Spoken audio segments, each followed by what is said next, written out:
Hello there, great person. Welcome back to Let's Watch Some Monster. Today we're at 72 Man Without Name. And I don't know what's left. The confrontation of Johan and Tenma is left. Lunge and Roberto is left. That's it. That's what's left, I think. Like, I don't know what else they would put in. So I'm really looking forward to those confrontations, though. I hope they're not 5 minutes. Still a bit sad about Grimma getting shafted a bit in his final moments, but awesome character, really well written, really sympathetic, tragic as shit. And yeah, anyway, let's go. Don't forget to like and subscribe if you like these, and let's see where this goes.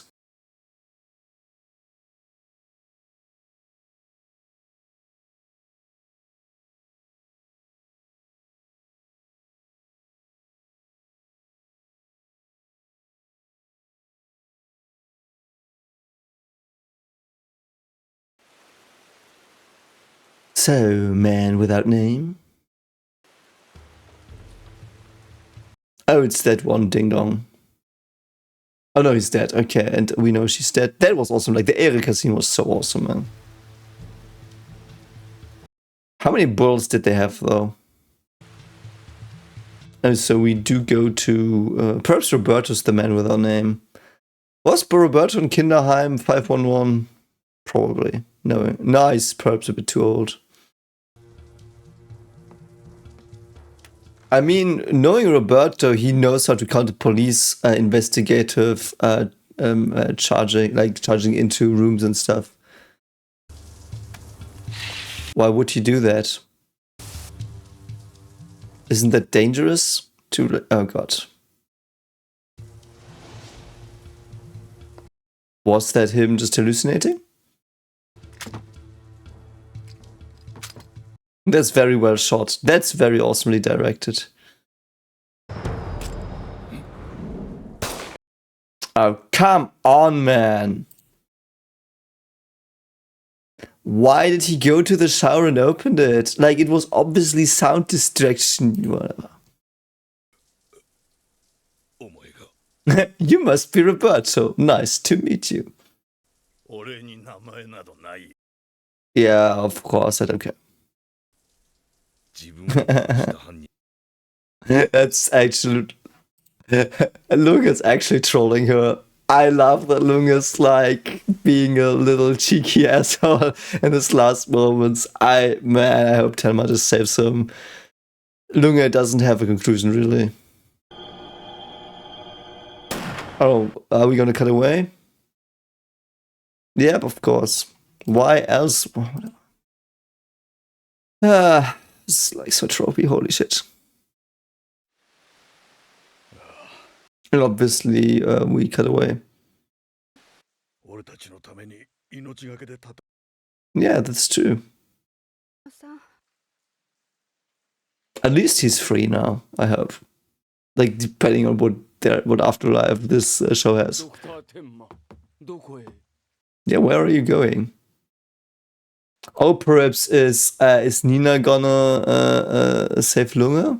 Because Nina has to come in somehow as well. Nina and Johan have to enter the scene. I think Johan is somewhere being really mad in some room. We saw that in a flash sideways.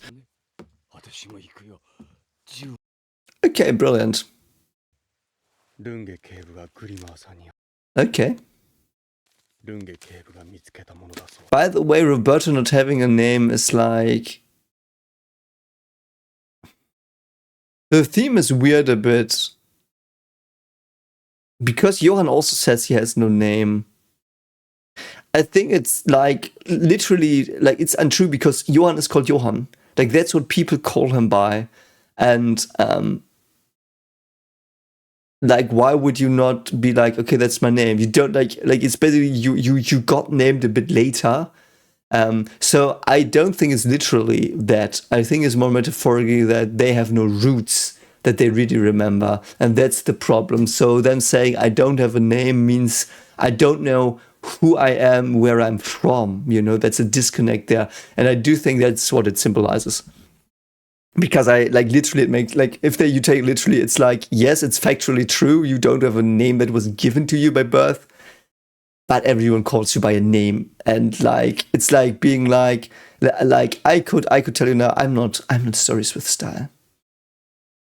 I'm not. It's a reveal, isn't it? And you would be like, yeah, okay, but we called you stories with style. It's like standard channel name. It's fine for us. It works. Why would we care? You know what I mean? It's like, so I do think it's the thematic idea behind it. Okay. Brilliant. Interesting, yeah. And what was that? Okay. Those twins who have eternal life, why? The greatest crime is to steal someone's name.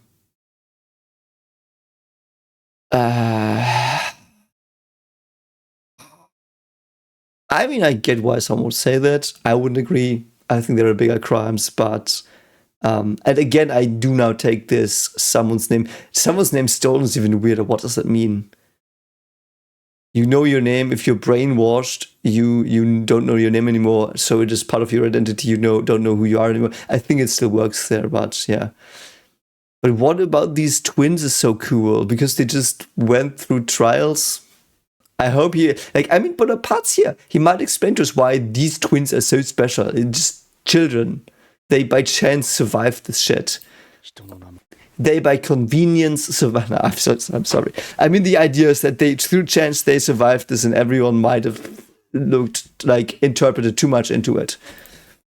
Yeah. Let's get your name back. Okay. But her name's not Anna. But then again, it makes sense. It would also tie to the hypothesis I had about him murking the parents because he wants to protect Anna from them because they are fake. Because they also gave Anna the name Nina, like the first. They gave her a new name, so they stole her origin around. They stole her identity in his mind. So yeah. Yeah. Okay. What does that mean? Okay. I mean, fine. It's power of love, right? Whatever. Let me think what that means. So he tried to abort it, I guess. Yeah, okay, so he tried to abort the experiment there. So I like that he changed there. Okay, I actually really like that he changed through love and not here in this remote village over the years. Like he already changed when we lost him. That's a cool little neat thing. That's cool. But he's still. So the children were like 6 when the Red Rose Mansion happened, 5 or 6 or 7, something like that. So it took quite some time, and it was a bit late. So that's interesting. Yeah, it's fine. Okay.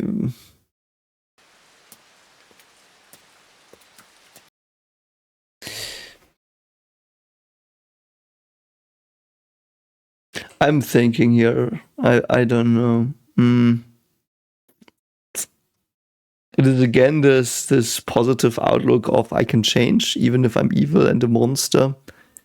But I mean his malice. I like that at least his supernatural malice didn't seep into the book or something. But I mean he fell in love and was like, I'm doing shitty stuff. I tried to tone, and with that he accidentally set the monster free. Okay, fine. You're still an asshole. I mean.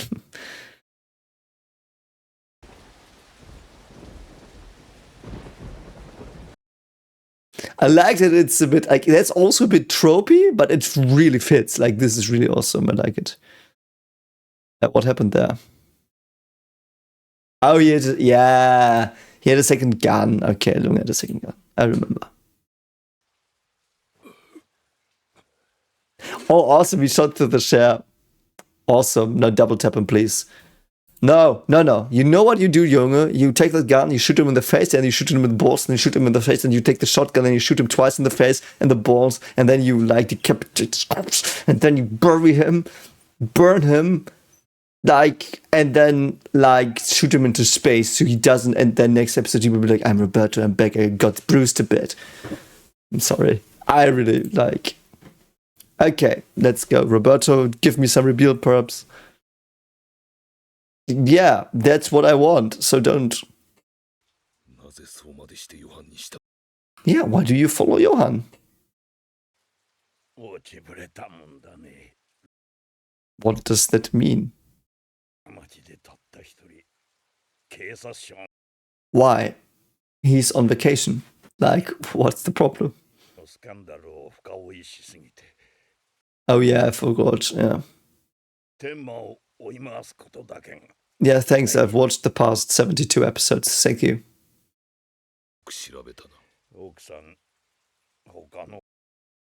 That's a new thing? Okay. What would he say here? Yeah, it's actually pretty sad.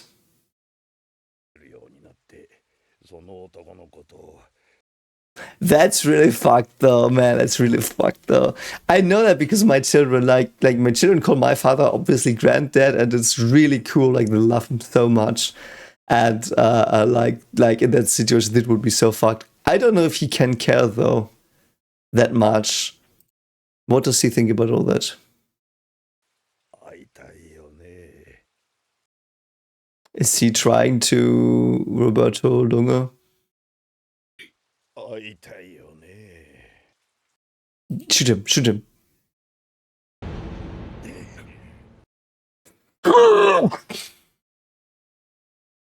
This is the most stupidest, annoying, shitty character I've seen in a long, long time. Come on, man. Like, you've got him at gunpoint. Just shoot him. Just rid me of his filth. Shoot him. Just fucking grabbed him, man. Oh god, why are they doing this to me? Why does everyone lose their brain? Like, it's not like, I hate it when they do the, I can psychologically manipulate you, but in the end it's just the other person losing their fucking brain. I don't buy that. I don't buy this. Lunge was always, I know he does care a bit and stuff, but he said silence. Why would he not insta-shoot? He's got the, like, 0.3 seconds and he will just pull the trigger. Like that makes no sense. Yeah, you've lost your touch, go fuck yourself. You've got a hole in your fucking lung. Grimmer died from this like 5 minutes ago. Why is he so strong? Man, I hate this fucking dumb shit character. Thank fuck, Lunge.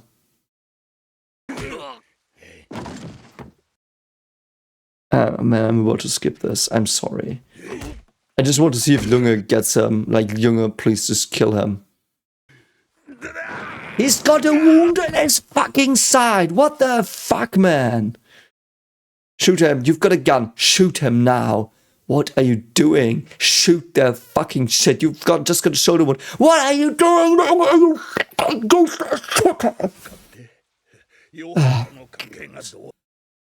I don't care. So what? Like, we've had 5 characters like that. They never turn into a shit like you. So let me get this straight. You don't even have education, and you took every fucking job like even a lawyer. Like, what the fuck, man? This character is so dumb. Oh, brilliant. And what was that, my friend? Was it a beautiful one or an evil one?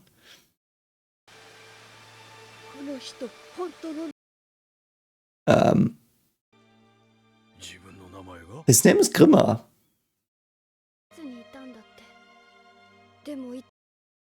I mean, to spot apart perhaps? No, that would be cool. But that's also the point, by the way, I think. Like, I really like that no-name theme. Like, now that the shit stain of Assery is off my screen again, I can think a bit more balanced. I really like the no-name thing because it also means, like, it's not important where you're from. It matters what you do, in a way. It's one of my favorite themes in fiction, so I really do like that. So it doesn't matter, like, you know. Yes, because he forgot his own name. What does this? Like, how is this a question? Like, he forgot his own name when he was a child. He met a friend when he was an adult. Why would he forget his name? Oh no, wait, I'm stupid. I'm a really brained asshole here. No, I think it was the little dude. Yeah. Yeah, I forgot him. I'm sorry. That's on me. That's cool though, yeah. When did he tell this to him though? Okay. Oh, that's cool. I like that. Okay, that's funny.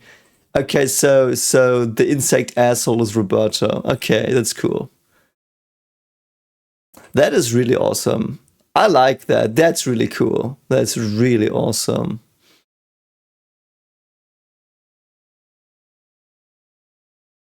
This really reads my mind though. Like it is a cool connection. And it is indeed what I said before. He was from kindergarten, but before, so he was indeed Grimmer's age. But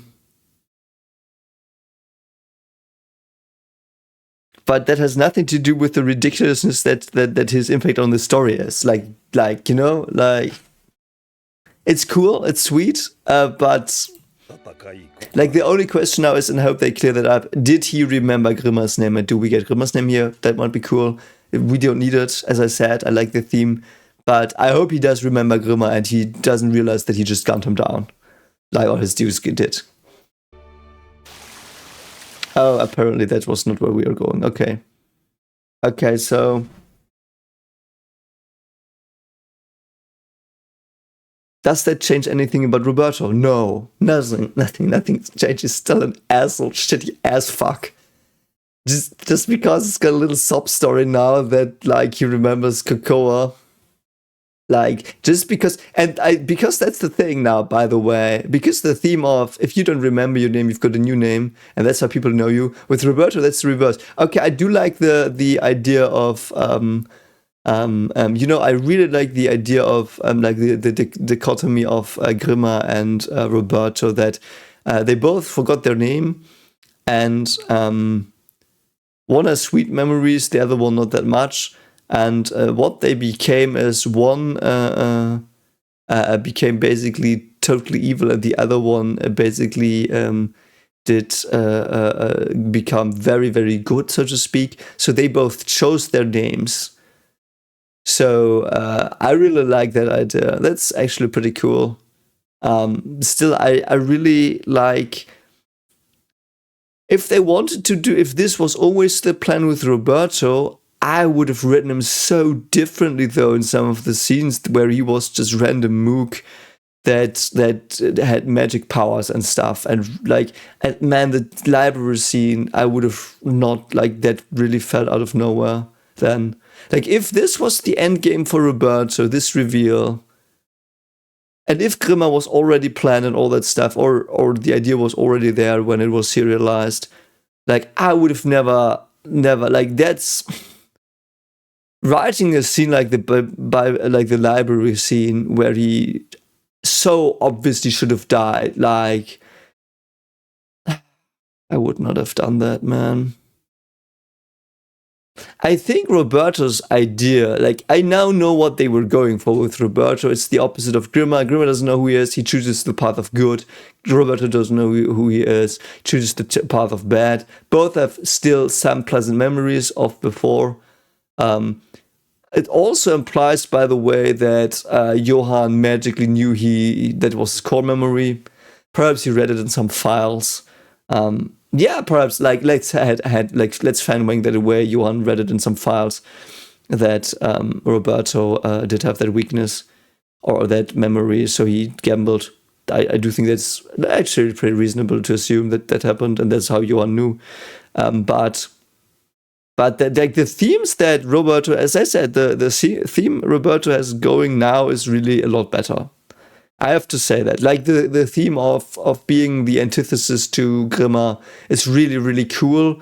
I just would have liked that was all he was then. Like, because he was, as I said, like, I really hate the tropey shit he did.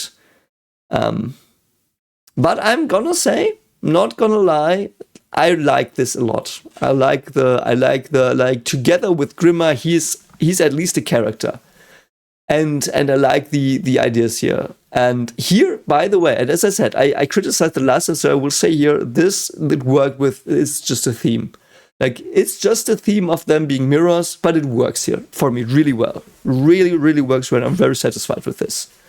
So I'm actually really glad with this. And I'm pretty happy that this turned out, at least in the end, we did have some redeeming quality for Roberto. It was by far not enough in that I hated every interaction he had before.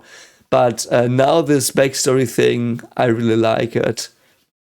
I'm just like, let's make a thought experiment. What if we had known this from the beginning? The Grimmer-Roberto relationship. Here it was more like a shock value, almost recontextualization, which did work very well. It did work very well. As I saw with me, I did reevaluate there a lot with him, what he is in the story. He did still annoy me, and I think on rewatch he would still annoy the shit out of me. But I like that at least he had a good theme in the end, which was also rushed, really rushed. But we have some time in the episode left. But it was perhaps we don't need that much more here. Like, I think it works better as for Grimmer, because Grimmer was a bigger character. We knew him more. Roberto was basically a no-name to us as well, other than his name. Funnily, that's funny old paradox. Man, I'm starting to really love Roberto now. No, what have you done to me? Okay, that's cool. That's cool. Man, I really like that. Like, the longer I think about all of it, the more I like Roberto now. Man, I actually really love him. Oh my god. That's cool. It's funny that the thing I was looking forward least in this final arc was till now the by far best thing. Because that is what he needed, linking him to perhaps another character, giving him a context where at least he was not the stupid I'm Johan equivalent that's more dumb. Like this chaos thing. He's not that anymore at all. He's really well done now. Okay. So, and you know, as I want to stress this, these are reactions where I tell you my thoughts, and if I change my mind, I change my mind. Even on stuff like this.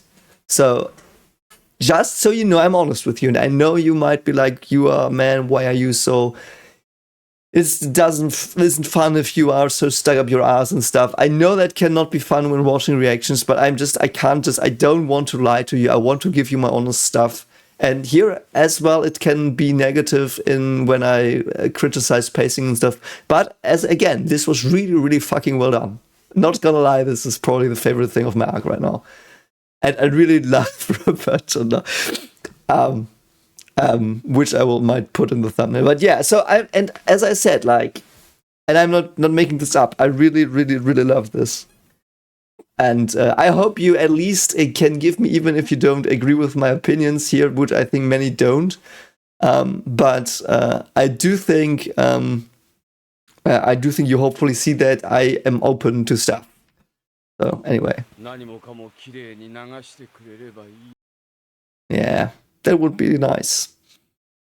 But then it would also wash away happiness and bliss. I love how he's just spouting some stuff walking behind Tenma. Oh, that day. That day. When the colossal... okay. Also what I think is... what I also very think a lot here is... something that I do think is a testament to the writing talent of the author, as was many things in the show. Even though I criticize some stuff, like, as I said, the author is very, very, probably one of the best authors I've seen.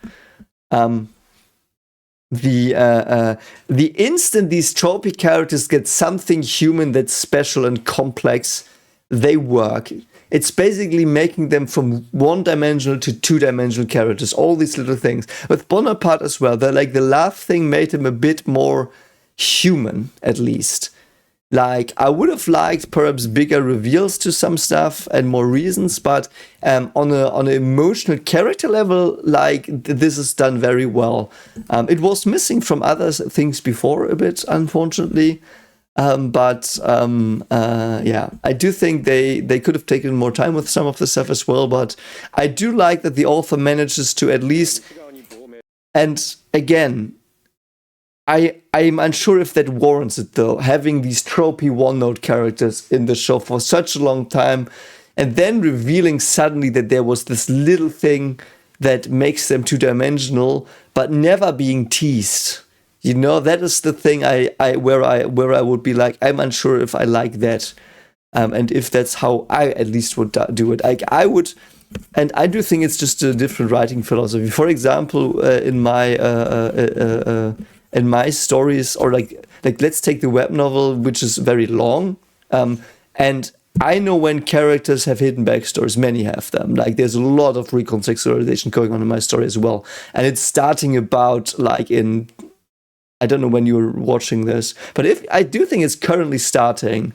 I think in the web novel currently the chapters that are starting are doing exactly that. This like recontextualization, some stuff that you saw. And my idea is always like, do hints before. Like, when a character is, let's make something up that's not in the web novel to not spoil you. When a character is always very sad, but there are one or two things they smile at, and there's a little twinkle in their eyes, like, write that in once or twice, and then when the big reveal is that there was this one thing they always laughed, and despite all the sadness, their little moments of laughter made them want to carry on and stuff. I'm just making shit up here, it's nothing to do with anything I did right. But like, that's an example of what I would like more than characters always sad, but then suddenly at the end they are like, I know I'm always sad, but I always enjoyed eating ice cream, and it gave me so much strength. That's cool, but it would have been cooler if you shown me that they looked like once or twice at ice cream twinkling. And I didn't see that here, and it might have been just me because I missed it. So if it was in, I would love to know, because I really would love to know, because if I rewatch this, which I would obviously do, I will rewatch this, definitely down the line, that I could look at it, and perhaps it's enough already that I know this, but and I think someone commented that there were indeed some small hints. I don't know what you were referring to, but I suspect it was the Bonaparte loves the mother thing, but I didn't see that.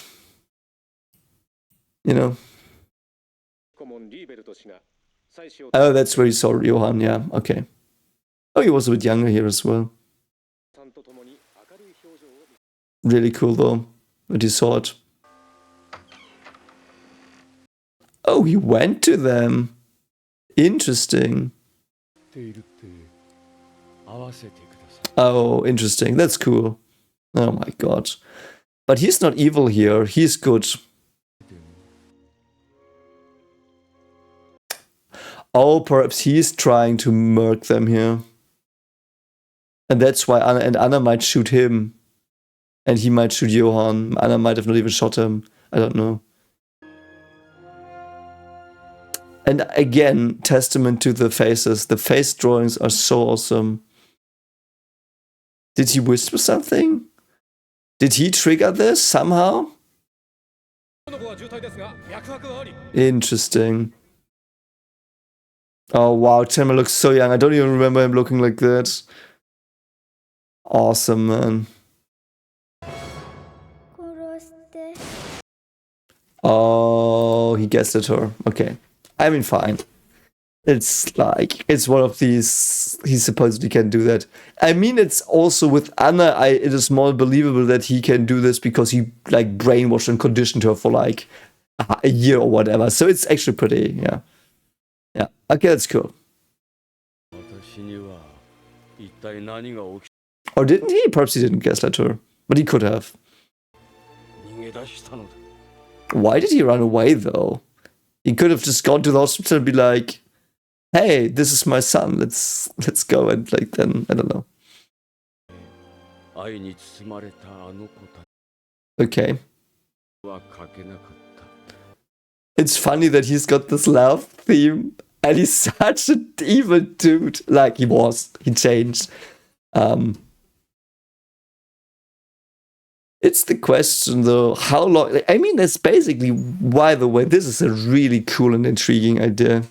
And I've not made up my mind about this, and I don't know what to think about this. So, and I would need a lot more time than like a reaction series to think about it. But there are people who were, let's say, followers of the big, great denied painter in my country, and some of them were convicted of their crimes with 98 years and sent to prison. And the question is, after what was, I think it was like 60 years after they did this stuff, and they are probably not the same people. And if they are normal people and they realized what they did, they tortured themselves for 60 years already, should you still punish them? Or was the punishment done by the world onto them? And I don't know.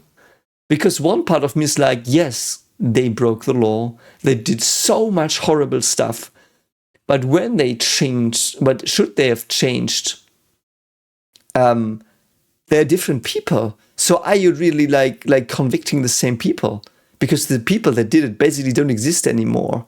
Like it's like their name has faded and they've got a new name. You know what I mean? Let's use that language. So it was like, for example, I can tell you something. I know of someone that was a very, very, very horrible person because I was born, like not in the direct vicinity of my family, but someone my family knew, and in the neighborhood, and like he was the jolliest man ever. Like he was really nice to us. And he was kind, he was caring, he was like very supportive of everything going on around the neighborhood. And he was, when he was younger, he was a drunkard. He hit his wife a lot. He hit his children, and like horrid person. I don't know that person. I knew the kind person. You know what I mean? And if now someone says convict him, then it's basically not the same person, but it's still the same person. You know what I mean? And that's the problem, because they did it. That body did it. And it's in their mind, but you know, that is so finicky. And through love, he changed. It doesn't really matter why he changed, but he changed through love. And the guilt is basically like, he's realistically written in that the guilt finally caught up with him. Like it piled up, and then, and the guilt, his subconscious is permanently telling him what the shitter he is. And that's why I mean with the, like, and this is realistic. That's why I say they've probably tortured themselves for 60 years, because this is what happened to him is realistic as shit psychologically. It's realistic as shit. His subconsciousness is fucking torturing him. Who knows why he did it? He was young. He was stupid. He was egoistic. He was high and mighty, thinking to be above the world, to change it, to be better than anyone else. And he didn't see the darkness. Because often people with this Übermensch thing, I know it hasn't mentioned that they want to create an Übermensch, but they probably wanted something along the lines. I assume that's implied. I know I won't get the answer, but for me in my head, it's an Übermensch. They misunderstand that. And they make the Übermensch and they create evil assholes, which is not the Übermensch. It's not. The Übermensch is something different. But that's the dream, and it turns sideways so horribly. And he realized one point his subconsciousness started realizing it, and then he fell in love with this woman, and because he fell in love with this woman, his subconsciousness was fed, like the positive caring side in his brain was more active, and the conscience was not consciousness, I'm sorry, this conscience starts tripling in, and now he can't even, like, he can't produce pictures of the twins that are with love, because they're not, because of him. And I love that his subconsciousness or his conscience, both his subconsciousness and his conscience basically working in tandem here, and they're not that easily to pick apart anyway. So like that fucks him up, and that tells him permanently, you are an evil dude, you're an evil dude. Love it, man. Really well done.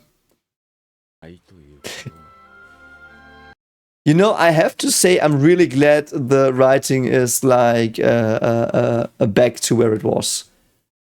I really had a hard time with the past 5 episodes, and I'm glad they somehow tied together. I still feel like a lot of the second or last third of the show was heading in the wrong direction for me, but I like that they at least caught it here. Like they caught it and they make it work. Like they make the ideas work. The ideas are back, they're layered, they're new, refreshing, love it. It's back to the first episode quality.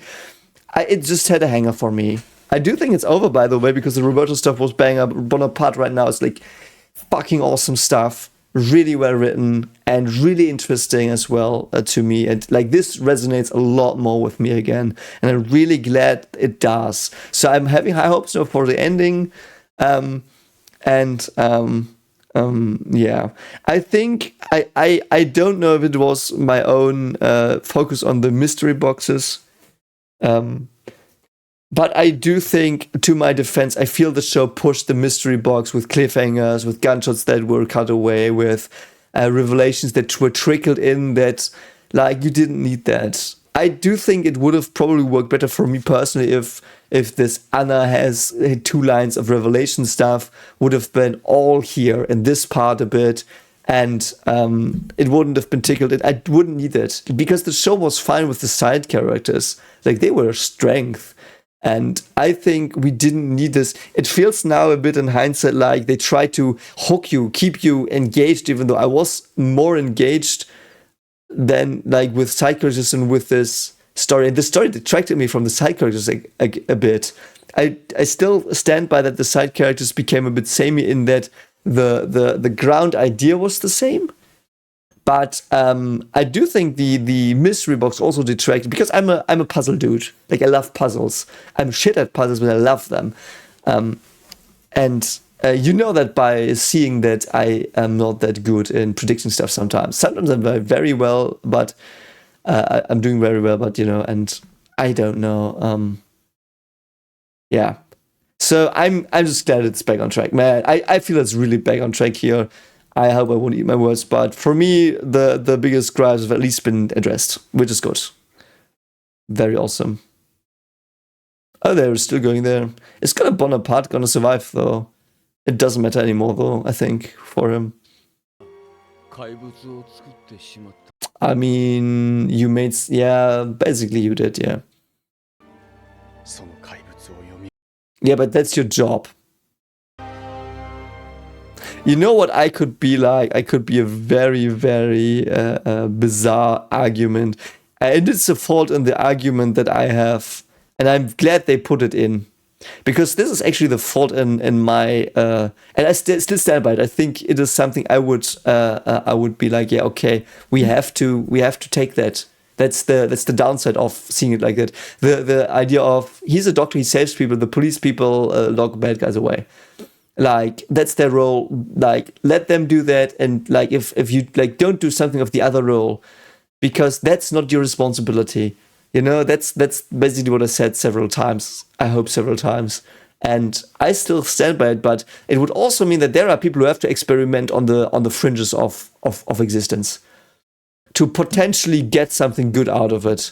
And the idea of the Über, I know, it's just meant as a umbrella term for whatever they wanted, because they didn't give it to me. I will use this Übermensch thing because that's I think that's often in these stories that people pursue.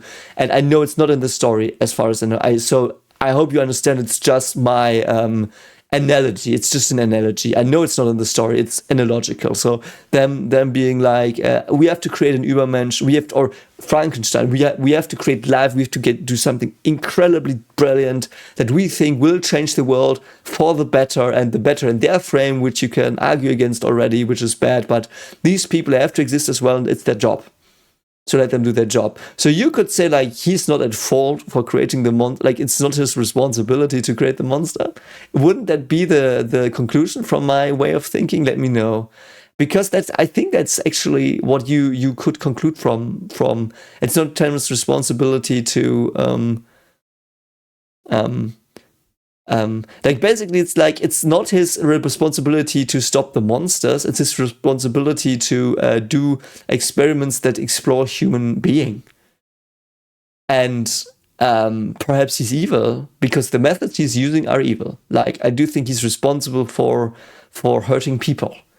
He is. That's his responsibility. He hurt people. But his responsibility is not stopping Johan. His responsibility was basically not to hurt people. But arguably, and again, that is the weak point of my trail of thought here, is it wasn't his responsibility to take care that his children were okay. Because that was not his job. That was perhaps the job of someone else, or no one at all here. Perhaps it would also mean that you need the care jobs. Because if the care jobs are not here, like, you like, someone should have been there and they should have interacted and stuff. But perhaps that's how you could get out of it to still make my idea plausible in this extreme case. But I do think in these things, it's like, that's why I say always, like, if you have a framework of interpreting or an idea of what you think seems pretty reasonable, you should always test its limits. And I think that's the limit of the idea of doctor should just save the people, the policeman should just lock them up, so the doctor doesn't need to play policeman, the policeman doesn't need to play doctor. You know what I mean? And if they are not responsible for that. But again, this monster creation is exactly the limit where I would be like, yeah, you have to look at that more. And perhaps you could say that there it fails. So, because there's nothing absolute, and yeah. That was one of the best dialogues of the show, that exchange, by the way, I think, for me. I'm the one who created the monster, I'm the one who saved it. But that was their job. Ao Lung is really fucked. Are you serious? He should be dead so much, eh? Yes. Yes, but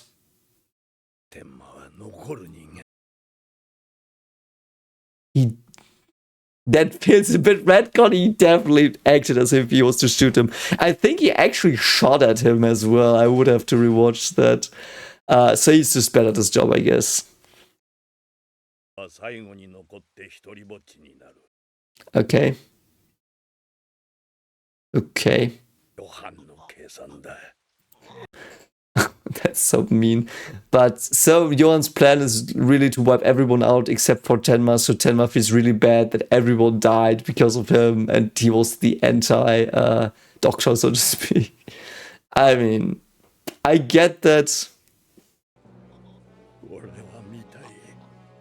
I mean, in a spiritualistic way, this is pretty cool, because this basically means complete loneliness and isolation, and completely being just with yourself. Though all your demons are you've got a lot of ghosts to deal with then. Oh god, come on, man. Why doesn't he shoot him? He's now stepped on his gun. Yeah, I saw it just now. Awesome. Rip out his fucking lung. Awesome. Fucking kill him. I hate him. I still hate him. He's awesome, but I hate him. He turned into a character I just hated to a character I love to hate. Holy shit. Holy shit, man. That was awesome.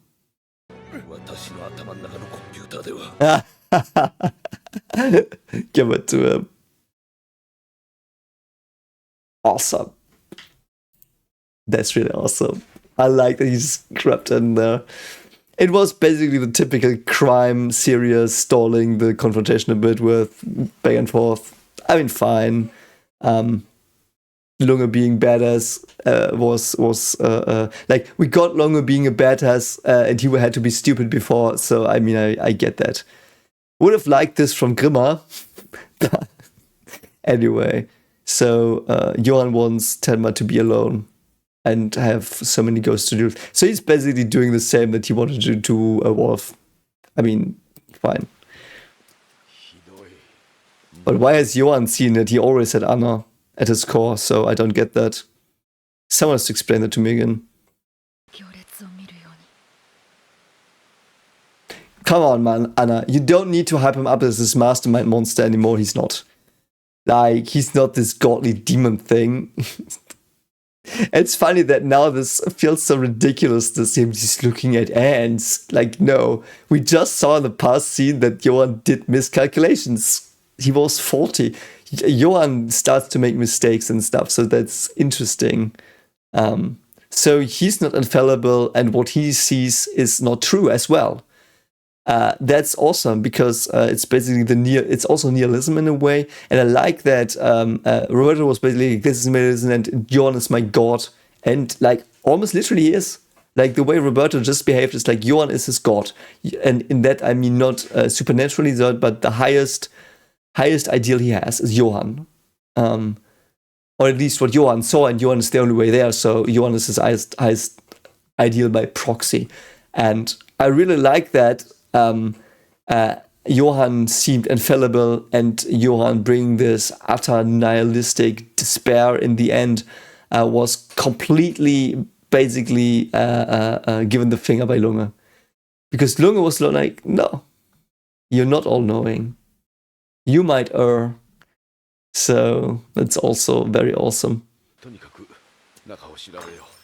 Johan has been made very human here in the past arc, though. That they managed pretty well, and I'm unsure if I like it. I'm not disliking it, so... Oh, there's them. They almost shot them. Oh, they gave the gun to the child now. Thanks. Grimmer really traumatized to me. Also, people are saying we're on your side and they just believe them. That's wholesome.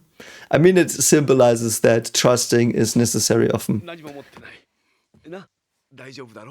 Oh, he sees her, yeah. Oh. The girl or their mother? I don't know. Awesome, man. Oh, she remembers that. Oh, Anna's annoying again. I mean, like, he just saw one of his idols die, and the doctor standing next to him, not saving him, confused, and like, don't riddle him. Oh yeah, the house, yeah. Also, something very interesting is that it's an interesting choice. I have to think. Because I think I was also wrong about, or not wrong, but it is inverted a bit, and I think it's interesting. It does fit the message of the show better, but I wouldn't have expected it to be done. So, because it's only, perhaps we'll have to see the end, but Johan is not a monster in that, like, it's just a part of him as well. We had the theme in the show, and I said that a bit disrespectful, perhaps even last time when I was so rattled, that every second side story is always like, yeah, we always have monsters in us, blah, blah, blah. And like, that's true. That's basically what everything was about. But I felt that always felt like the conflict between Johan and Tenma was the representation of this battle within us, of monsters. Like the monster Johan versus the good Tenma. And that's what they basically represented all the time. Like the theme of every single episode was also the theme of the show, represented by these archetypical, as I said, characters, Tenma and Johan. And I do think Tenma is still an archetypal character. Tenma is the ultimate good here. And Johan, though, is now also both. He's a good person in parts, I think. And I know they've not been shown yet really, but they've been implied now several times. He's also fallible. We've not seen that before as well. We've seen him fail now for the first time. He predicted Roberto would, and no, he's failed before as well. It was teased. Okay, so now it makes me think that Reinhard really was pushed off by Johan because, like, I know that's not necessarily the case. It's just my headcanon. I know you could still argue the other case, but it's probably already hinted there that Johan is... I mean, to be fair, there were some hints that Johan is not supernaturally evil. It was just the feeling we got, which was an awesome story writing choice. I think it was my favorite part of the anime when Johan was just like a evil entity in the background that just made really, really nasty stuff happen. And... yeah, we had several things where Johan was human. We had the thing where he failed with Reinhard. Was it Reinhard, like the detective that was drunk? He failed there a bit. Yeah, it was another thing I just remembered where he failed a bit. I mean, he technically failed a bit with Schubert because he didn't make Tenma shoot him. And Anna neither.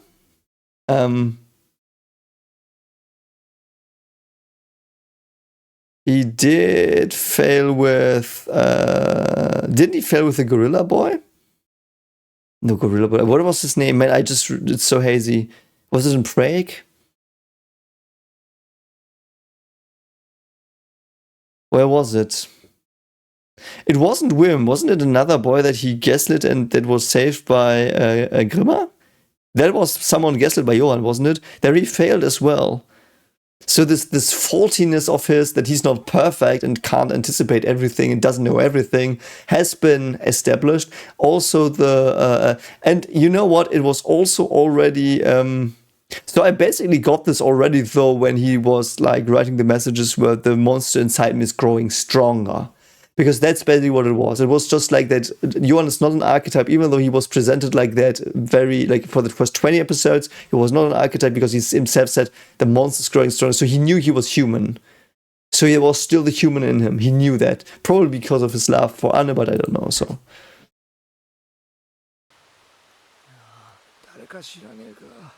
What? Oh, he's still looking for son. I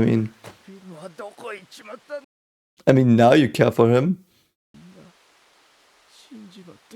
Are you afraid for him now? I mean, in his warped mind, he's probably doing Wim good, and Wim is unfair to him because Wim doesn't get him alcohol and doesn't obey and stuff. So he probably is like, I'm a good father, but my child's bad, so I have to discipline the child. That's probably his weird, backwards, warped way of thinking about this situation. So he's not wanting Wim to die. Never ever, I think, so. I like that, though.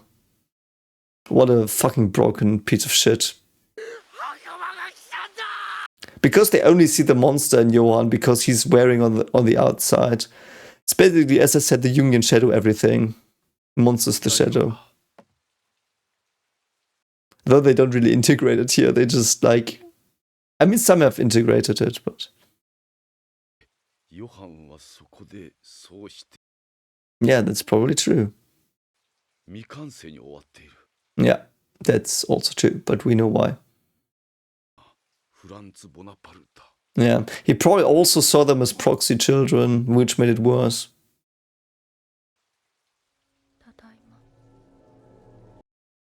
Yeah, Anna has got her trips again. That noise, this... I've heard that somewhere else.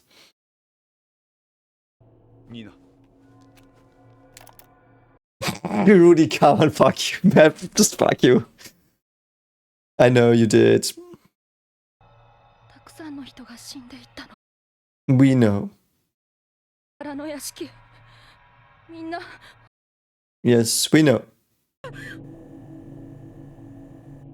Oh, is he just recording her? What an asshole. I love it.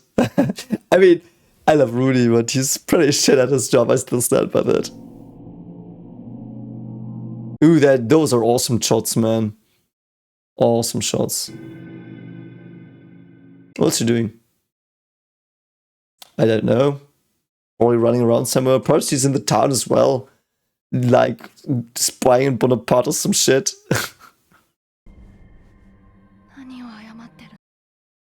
I don't know. Why is she so fucking creepy?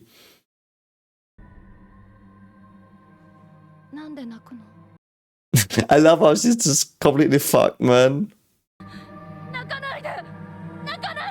I'm unsure why they do this. Like, they could just show me the flashback. Just show me the flashback. Though, like, Anna's like one of the poorest sorts of the whole show. Man, she's been through so much fucking shit, man. Mina.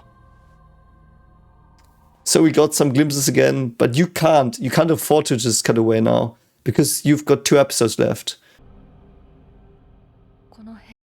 Yes? Okay. Oh, he was crying? Wow. Yeah, see, they humanize him so much here. I love that. But we know that he's human since... Yeah. So he's also seppukuing. Seppuku idol. I know, I can't say the word. What, forgiven?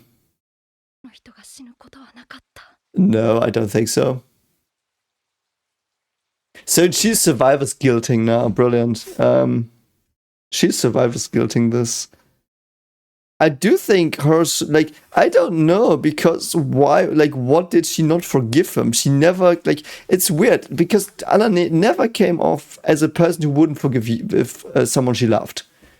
We've seen it with Tenma. I mean, Tenma hasn't done anything really evil to her, but, like, he's left her behind, I think, once or so. Like, I know it's not that bad, but she just doesn't come off like the person who's evil. She's very kind.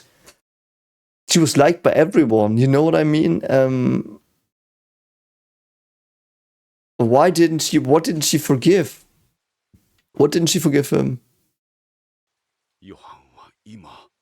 Yeah, I think that's the question we've been asking like 1,000 times before. But she knows now because... Yes.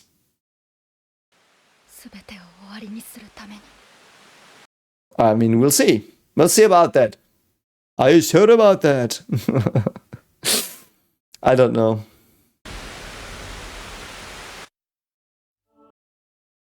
God, fuck off, someone. I mean, I've been recording for far too long. I didn't expect it to turn this good again, to my shame, but I have to eat my head. That was very, very fucking brilliant. Like, I'm so glad though, like, not gonna lie, I'm so glad this turned around so well. I was so afraid this was gonna be one of those shows where I didn't like the ending, but I love the ending. I love it. I love it. I do think it's weird because I'm not used to the contextualizations and twists to be more emotional than actually factual. I know there was, because the facts they added was just some little stuff, but the emotional reframing was a lot different. So I really enjoyed this one.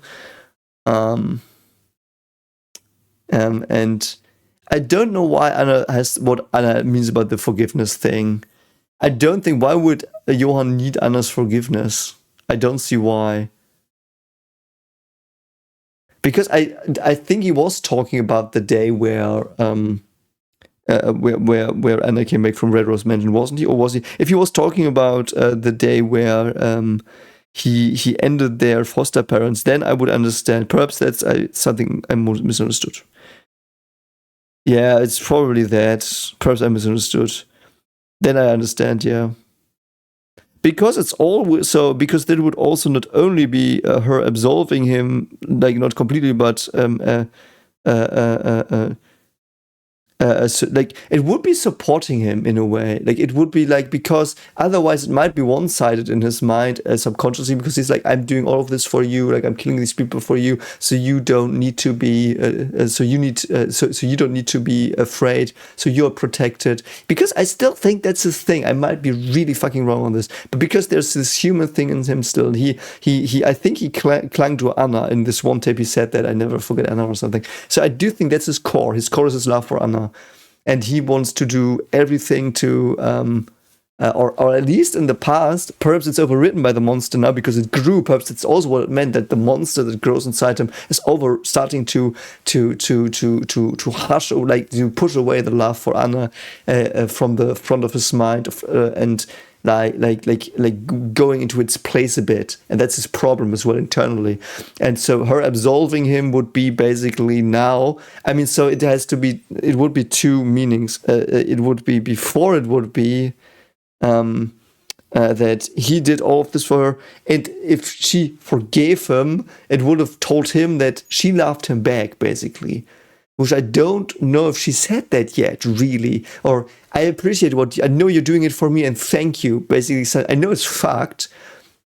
And now, when it happens now, because the monster's taking the place of the love to her, I would say that if she forgave him now, the monster would shrink again, and his humanity would perhaps stand a chance. And so that was perhaps that was, oh my god, this is super. That was probably, man, I'm tripping so much. If it has nothing to do with it, but I think in my head, can it make sense? So I mean, let me know what you think. I think that's also why he wrote these messages to her.